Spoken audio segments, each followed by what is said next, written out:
அனைவருக்கும் வணக்கம். இந்த பதிவில் நம்ம எதை பற்றி பார்க்க போகிறோன்னு தெரிஞ்சுக்கிறதுக்கு முன்னாடி மறக்காமல் நம்ம சேனலை சப்ஸ்கிரைப் பண்ணிக்கோங்க.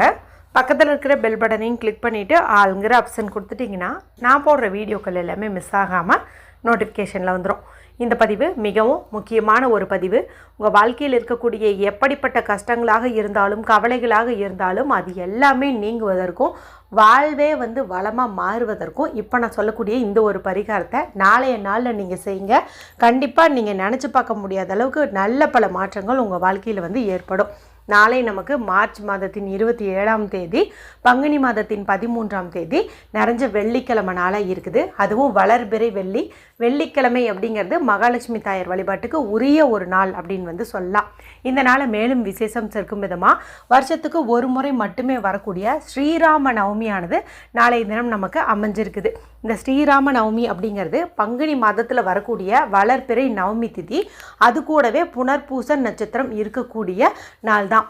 அதன்படி பார்க்கும்போது இன்றைக்கி பார்த்திங்கன்னா நமக்கு இந்த நவமி திதி 2:57 அப்படிங்கும்போது தொடங்கிடுது. நாளை மதியம் 12:52 வரைக்கும் இருக்குது. மேலும் புனர்பூச நட்சத்திரம் அப்படிங்கிறது பார்த்திங்கன்னா இன்று இரவு 7:06 தொடங்கி நாளை மாலை 5:48 வரைக்கும் இருக்குது. பொதுவாகவே சூரிய உதயத்தின் போது திதியும் நட்சத்திரமும் இருக்கக்கூடிய நாளை தான் நம்ம அந்த விசேஷ நாளாக எடுத்துக்குவோம். அதன்படி நமக்கு நாளைய நாளில் தான் இந்த ராமநவமி அமைஞ்சிருக்குது. ஏன்னா சூரிய உதயத்தின் போது நவமி திதியும் இருக்குது, புனர்பூச நட்சத்திரமும் இருக்குது.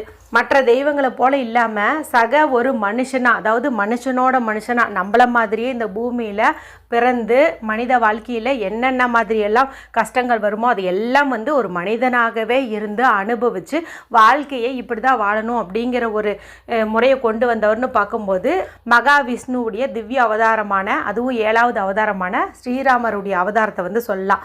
மற்ற அவதாரங்களில் அவர் பார்த்திங்கன்னா தன்னுடைய அந்த லீலைகளை எல்லாம் காட்டியிருப்பார், அவங்களுடைய பராக்கிரமத்தை எல்லாத்தையும் காட்டியிருப்பாங்க. ஆனால் இவர் ஒரு மனுஷனாக அந்த பிரச்சனையை எப்படி ஹேண்டில் பண்ணுமோ அது மாதிரி தான் பண்ணியிருப்பார்.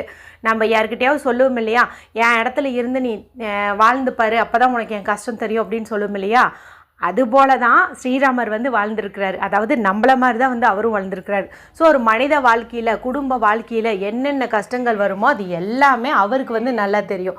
ஸோ நம்ம அவர்கிட்ட கோரிக்கை முன் வச்சோம் அப்படிங்கும்போது கண்டிப்பாக அது நிறைவேறியே தீரும் அப்படின்னு சொல்லலாம். ஏற்கனவே இந்த நாளில் உங்கள் வாழ்க்கையே மாறணும்னா ஒரு நிமிஷம் இதை பாருங்கள். மேலும் ஒரு குறிப்பிட்ட பொருளை ஒன்றையாவது பூஜை அறையில் வைங்கன்னு சொல்லி ஆல்ரெடி ஒரு வீடியோ மதியமே போட்டிருக்கிறேன். இவை தவிர நாளைக்கு நீங்கள் ஸ்ரீராம நவமி கோவிலில் வீட்டில் வழிபாடு செஞ்சாலும் செய்ய முடியாத சூழ்நிலையில் இருந்தாலுமே காலையில் குளித்ததுக்கு அப்புறமா வெறும் வயிற்றில் ஒன்று 3 முறை சொல்ல சொல்லியிருந்தேன். அதை நீங்கள் சொன்னீங்க அப்படின்னாவே நீ உங்கள் வாழ்க்கையில் வெற்றி மேல் வெற்றி அப்படின்னே சொல்லலாம்.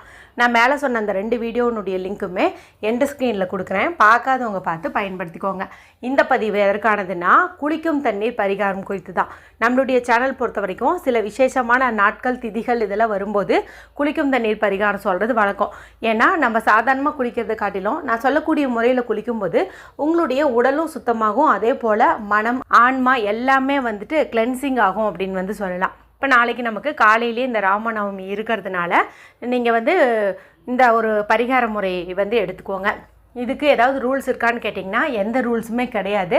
ஆண்கள் பெண்கள் யார் வேணுமானாலும் எடுத்துக்கலாம், பீரியட்ஸ் டைம்லேயும் எடுத்துக்கலாம், பிறப்பிறப்பு தீட்டு இருந்தாலும் எடுத்துக்கலாம். இப்போ நைட்டு அசைவம் சாப்பிட்ருந்தீங்க நாளை காலையில் இந்த குளியல் முறை எடுத்துக்கலாமான்னு கேட்டால் தாராளமாக எடுத்துக்கலாம். இப்போ காலையில் இருந்ததும் சுடு தண்ணியோ பச்சை தண்ணியோ உங்கள் உடம்புக்கு எது ஒத்து வருமோ அந்த தண்ணீர் நீங்கள் பிடிச்சி வச்சுக்கோங்க. இதில் நான் சொல்லக்கூடிய 3 பொருட்களை நீங்கள் தண்ணீரில் கலந்து குளிங்க. இந்த 3 பொருட்களில் 1, 2 உங்களுக்கு இல்லை அப்படின்னா இருக்கிற பொருளை நீங்கள் பயன்படுத்தி குளிக்கலாம். முதல் பொருள் என்ன அப்படின்னு பார்த்தீங்கன்னா காய்ச்சாத பால். இப்போ பால் பாக்கெட்டாக வாங்கினாலும் சரி, இல்லை நீங்கள் அப்படியே ஒருத்தங்க வீட்டுக்கே கொண்டு வந்து பால் ஊற்றிட்டு போவாங்க இல்லையா, அந்த மாதிரி வாங்கினாலும் சரி ஒரு துளி அளவுக்கு எடுத்து வச்சுக்கோங்க. காய்ச்சுவதற்கு முன்னாடி நீங்கள் குளிக்கக்கூடிய தண்ணியில் ஒரு 2 சொட்டாவது கலந்துக்கிறது அப்படிங்கிறது நல்லது. பாலுங்கிறது சந்திரனுடைய அம்சம். அதே போல் பார்த்திங்கன்னா ஸ்ரீராமருடைய ராசி பார்த்திங்கன்னா கடகம். கடகத்துக்கு அதிபதி யாருன்னு பார்த்தீங்கன்னா சந்திரன். அதனால் அவருடைய ஜன்மித்த நாளான இன்று நாம் இந்த பாலை சேர்த்துக்கிறது அப்படிங்கிறது நல்லது. அது மட்டும் இல்லாமல் வெள்ளிக்கிழமை நாளுங்கிறது சுக்கிரனுக்கு உரியது.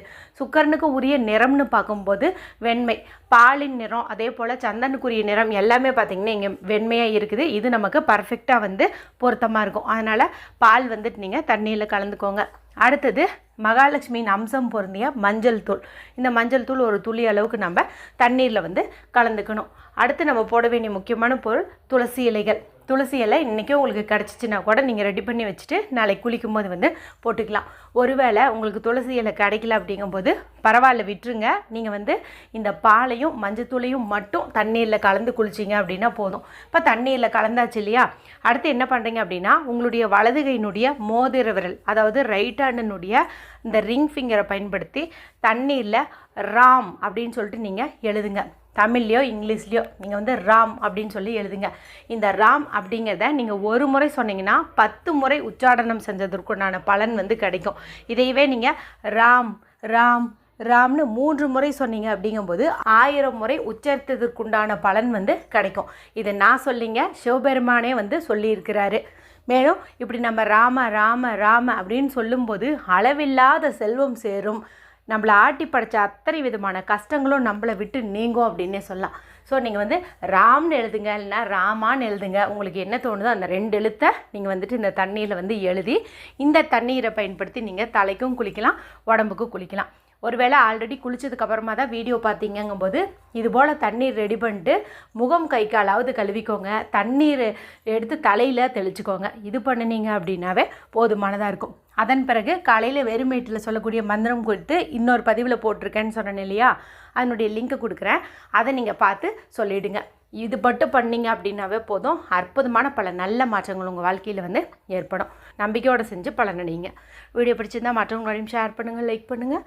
மற்றும் ஒரு பயனுள்ள பதிவில் உங்களை சந்திக்கிறேன். நன்றி, வணக்கம்.